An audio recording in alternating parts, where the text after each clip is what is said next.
2012 ਦੇ ਵਿੱਚ ਬਾਬਾ ਜਾਨ ਦੇ ਨਾਲ ਉਮਰੇ 'ਤੇ ਗਿਆ। जब उमरा करके ते हलक करान लगे तो मैं आपके पीछे खलोता सी तो मैनू फरमांदे बेटा सामने आ।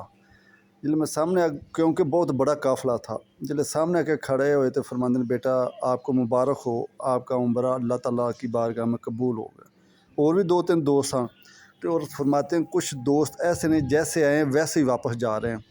फिर असी मदीना मुनव्वरा चले गए तो मेरा होटल दूसरी साइड ते सी तो मैं एक दिन असर दे दोपहर नूं आया तो आपको ना मिलन तो बगैर ही फिर अपने होटल चला गया।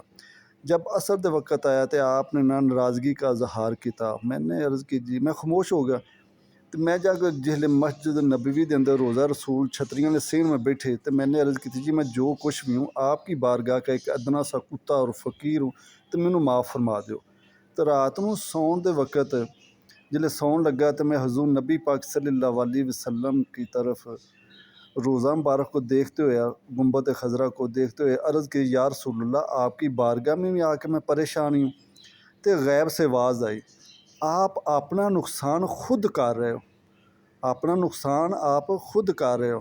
मसलन ये जो तरीक़त का रास्ता है या जो भी है मसलन पीरो मुर्शद एक ऐसा रास्ता है जिहड़ा तुहानू मंजिल तक पहुँचाएगा।